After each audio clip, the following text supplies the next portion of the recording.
Shalom semuanya. Sebelum kita mulai ibadah pencurahan Roh Kudus, mari kita berdoa. Bapa, kami mengucap syukur Tuhan pada saat hari ini Tuhan, Kau memberikan kami kesempatan untuk kami bisa Tuhan merasakan dari hidup Tuhan. Kami percaya Tuhan bahwa Tuhan turun atas setiap kami.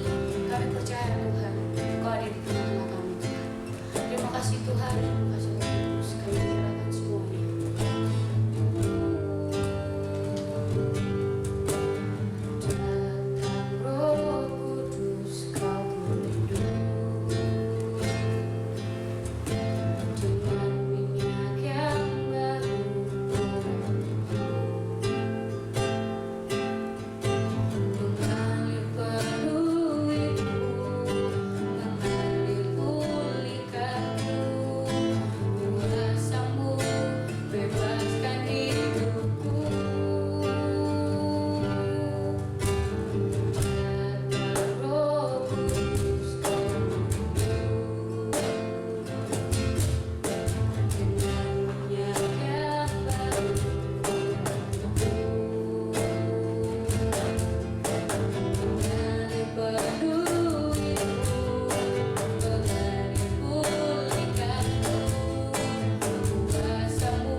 menjadi berkat untuk setiap kami, meneguhkan setiap kami. Terima kasih Tuhan, terima kasih Yesus. Kami menyerahkan semuanya dalam tangan-Mu Bapa. Kau mengambil alih setiap kami Tuhan, Kau yang beracara Tuhan. Terima kasih Tuhan, terima kasih Roh Kudus. Haleluya, amin. Shalom, mari kita berdoa sebelum kita memulai firman Tuhan, renungan firman-Nya. Mari kita tundukkan kepala kita untuk kita berdoa. Bapa di dalam surga, kami mengucap syukur kepadamu ya Tuhan.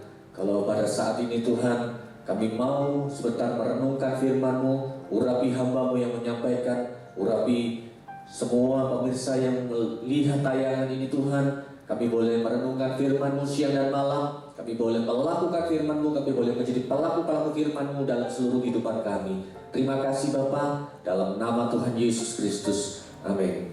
Nah, pada saat ini Bapak Ibu saudara yang dikasih Tuhan, kita akan membaca firman Tuhan di Roma pasal yang ke-8 ayat yang ke-26 sampai ayat 28. Saya akan bacakan bagi kita semuanya. Roma 8 ayat 26, demikian firman Tuhan, demikian juga Roh membantu kita. Roh ini adalah Roh Guru besar, berarti Roh Allah, Roh Kudus. Dia membantu kita dalam kelemahan kita, sebab kita tidak tahu bagaimana sebenarnya kita harus berdoa. Tetapi Roh sendiri berdoa untuk kita kepada Allah dengan keluhan-keluhan yang tidak terucapkan. 27, dan Allah yang menyelidiki hati nurani mengetahui maksud Roh itu, yaitu bahwa Ia sesuai dengan kehendak Allah berdoa untuk orang-orang kudus, berdoa untuk kita semua saudara yang menyaksikan. 28, kita tahu sekarang bahwa Allah turut bekerja dalam segala sesuatu untuk mendatangkan kebaikan bagi mereka yang mengasihi Dia, yaitu bagi mereka yang terpanggil sesuai dengan rencana Allah. Saudara, pada waktu kita merenungkan firman Tuhan saat ini saudara, di dalam ibadah puasa kita, nah, saudara, kita melihat bahwa ini ada satu pribadi yang dimana pada waktu kita melihat dalam ibadah pencurahan Roh Kudus ini, saudara, kita melihat bahwa Roh itu, demikian juga firman Tuhan katakan Roh Kudus membantu kita dalam kelemahan kita. Sebab kita tidak tahu bagaimana sebenarnya harus berdoa. Saudara, pada waktu kita menyaksikan bagaimana manifestasi Roh Kudus itu dicurahkan dalam kehidupan kita, kita melihat bagaimana Roh Allah itu dicurahkan, Roh itu dicurahkan, Roh Kudus itu diberikan untuk menolong saya dan saudara. Bagaimana sebenarnya harus berdoa. Seringkali kita di dalam masa-masa tekanan saat-saat ini, masa-masa COVID-19, bagaimana banyak orang-orang, bahkan tidak sedikit anak-anak Tuhan yang mengalami dampaknya, saudara. Mereka kehilangan pekerjaan, mereka kehilangan penghasilan, mereka kehilangan mata pencaharian, ya, bahkan semuanya berdampak. Ya. Tapi di sini kita melihat bagaimana Roh Kudus itu dicurahkan untuk menolong saya dan saudara. Roh Kudus membantu kita dalam kelemahan kita. Mungkin hari-hari ini kita lemah, iman kita mulai lemah, kita mulai takut, kita mulai gentar hati. Dan firman Tuhan katakan kita tidak tahu bagaimana harus berdoa. Pada waktu kita nggak tahu bagaimana sih kita harus berdoa. Pada waktu kita ini nggak tahu, mungkin kita dalam kesesakan kita, mungkin dalam erangan kita, dalam jeritan kita tidak lagi bisa berdoa dengan tenang. Kita tidak bisa lagi memikirkan firman Tuhan. Tetapi pada waktu ini saudara, ayo kita belajar saudara. Kita minta pribadi Roh Kudus yang dicurahkan itu. Pada waktu kita melihat Roh itu dicurahkan untuk menolong kita di dalam berdoa saudara. Ayo saudara, kita tahu bahwa Roh itu sendiri berdoa untuk kita, saudara. Jadi Roh Kudus itu menolong kita di dalam doa kita. Dia menyampaikan kepada Allah dengan keluhan-keluhan kita yang tidak terucapkan. Jadi pada waktu kita ini tidak bisa lagi berkata-kata, ya, mungkin dalam kondisi yang sulit saat ini, saudara mengalami tekanan hidup, saudara. Saudara sulit untuk berdoa, saudara sulit untuk berkata-kata. Ayo saudara, jangan putus asa. Saya mau sampaikan kepada yang menyaksikan tayangan ini, jangan kita berputus asa, terus berjuang, terus survive saudara. Kita minta Roh Kudus itu, Roh Allah itu ada dalam kehidupan kita masing-masing, orang-orang yang percaya, orang-orang kudus, orang-orang yang sudah dibenarkan dengan darah Yesus. Kita minta supaya kita berdoa saudara. Kita minta supaya kita bisa supaya kita ini bisa doa kita itu didengar sama Tuhan. 27 dikatakan, dan Allah yang menyelidiki hati nurani mengetahui maksud roh itu, yaitu bahwa ia sesuai dengan kehendak Allah berdoa untuk orang-orang kudus. Jadi Roh Kudus itu dikatakan di sini menyelidiki hati nurani saudara. Menyelidiki hati nurani. Hati nurani kita ini, firman Tuhan katakan Allah Maha tahu segalanya. Dia menyelidiki hatimu. Dia tahu sampai kedalaman hatimu. Dia tahu apa yang engkau butuhkan. Kalau di dalam Mazmur 139, kita coba lihat saudara, kita baca di Mazmur 139 ayat yang ke-4 dikatakan, sebab sebelum lidahku mengeluarkan perkataan, sesungguhnya semuanya telah kau ketahui ya Tuhan. Jadi sebelum kita berdoa, mengucapkan doa permohonan kita sama Tuhan, firman Tuhan katakan apa? Semuanya telah diketahui Tuhan. Tuhan tahu sampai kedalaman hati kita. Makanya firman Tuhan katakan Dia menyelidiki hati nurani kita. Apakah doa kita ini sudah berkenan di hadapan Tuhan? Doa kita ini sesuai dengan kehendak Tuhan ya. Pada waktu itu kita lihat saudara, firman Tuhan mengatakan dengan jelas ya, sebelum lidahku mengeluarkan perkataan, sebelum lidah kita, sebelum kita berdoa, mengatakan doa kita secara jelas sama Tuhan, Tuhan sudah mengetahui. Jadi untuk itu saudara-saudara nggak perlu lagi takut dan khawatir. Saudara nggak perlu cemas hari ini saudara. Ada Roh Kudus. Mari kita aplikasikan Roh Allah itu, Roh Kudus yang menolong kehidupan kita. Bukan hanya sekedar kita minta, tapi kita percaya dengan iman bahwa Roh itu menolong kita berdoa saudara. Amin saudara. Nah, berikutnya saudara,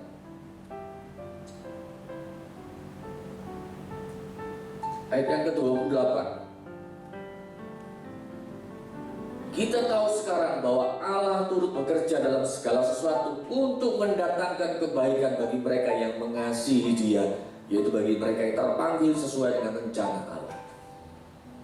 Jadi ayat ini seringkali dipakai orang untuk menguatkan kita, memotivasi kita bahwa Allah turut bekerja dalam segala hal.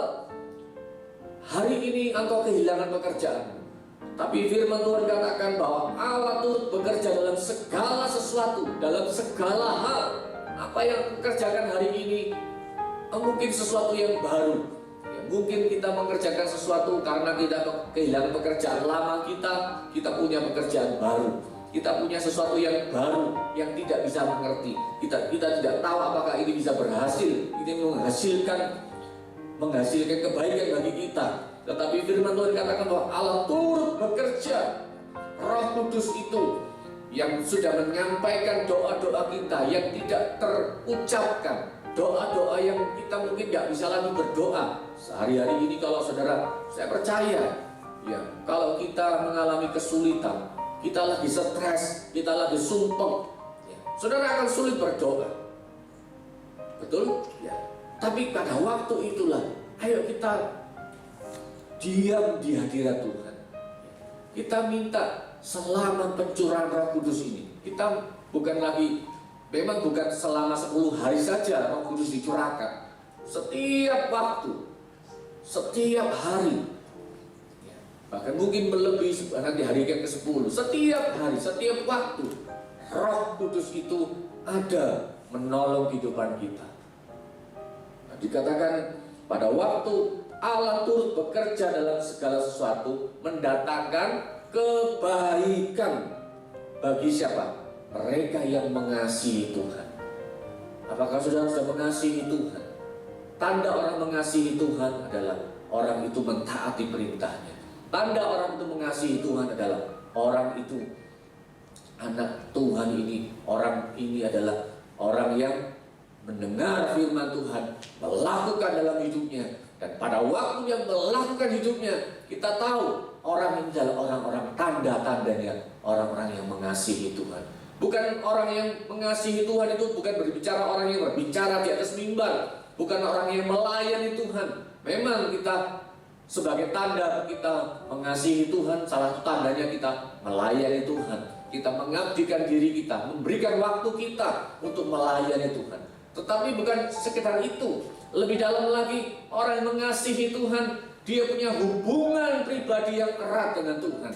Mari tingkatkan jam-jam doa kita, tingkatkan hubungan-hubungan kita. Saat-saat ini kalau mungkin kita sedang PSBB, kita mungkin sedang mengalami masa-masa pembatasan sosial, kita tidak bisa bergereja, kita tidak bisa doa bersama-sama. Mari tingkatkan hubungan kita dengan Tuhan secara pribadi. Kita minta Roh Kudus, apa yang harus kukerjakan setiap hari. Minta Roh Kudus itu. Dan Roh Kudus itu yang akan menyampaikan keluhan-keluhan kita, doa-doa kita kepada Allah. Sehingga Allah mendengarnya, Allah mengabulkan doa kita. Inilah tanda-tanda orang yang mengasihi Tuhan, saudara. Dia akan mengetahui rencana Tuhan dalam hidupannya, saudara. Jadi, saya tidak memperpanjang firman Tuhan. Saya percaya pada waktu kita mau hidup kita ini mengasihi Tuhan, kita punya hubungan yang erat, hubungan pribadi dengan Tuhan. In His presence, di dalam hadirat Tuhan, kita tinggal diam, kita menyaksikan kebaikan Tuhan, pertolongan Tuhan, dan Roh Kudus itu curahkan untuk menolong. Mari saudara, kita mau berdoa. Saya rindu saudara, saudara yang menyaksikan tayangan ini saat ini saudara. Mari saudara, saya mau saudara mengangkat tangan di mana engkau ada saat ini. Angkat tanganmu di hadapan Tuhan dan mulai engkau minta Roh Kudus menolong hidupmu. Engkau saat ini mungkin tidak bisa lagi berkata-kata. Engkau mungkin tidak bisa lagi, sulit untuk mengatakan doa-doamu, permohonanmu. Dalam keadaan ini, saat ini saya rindu, saya berdoa saat ini bagi saudara yang mengangkat tangan di hadapanmu. Di dalam nama Tuhan Yesus Kristus, Bapa yang baik, kami melihat, Engkau melihat Tuhan, anak-anakmu yang mengangkat tangan, mereka sulit lagi berdoa, mereka sulit mengatakan segala sesuatunya. Mungkin mereka hanya bisa mengerang, mereka hanya bisa berseru-seru, Tuhan tolong kami, tolong kami. Saat ini di dalam nama Tuhan Yesus Kristus, biarlah Allah Roh Kudus, Engkau melawat dimanapun mereka tinggal, dimanapun mereka berada. Pemirsa yang menyaksikan tayangan ini, di dalam nama Tuhan Yesus Kristus, kami minta Roh Kudus, penuhi mereka dalam nama Yesus. Penuhi mereka dengan kuasa-Mu, penuhi mereka dengan urapan-Mu yang baru, sehingga mereka boleh kuat kembali, mereka boleh tetap berdoa di dalam nama Tuhan Yesus Kristus.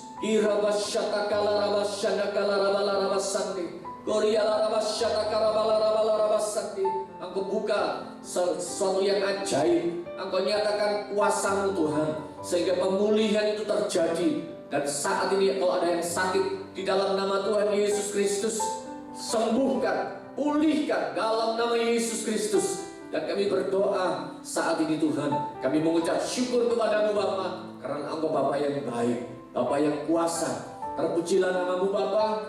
Ini doa kami Tuhan, hanya di dalam nama Tuhan Yesus Kristus kami sudah berdoa, kami mengucap syukur kepada-Mu. Haleluya, amin. Terima kasih semuanya, Tuhan Yesus memberkati kita.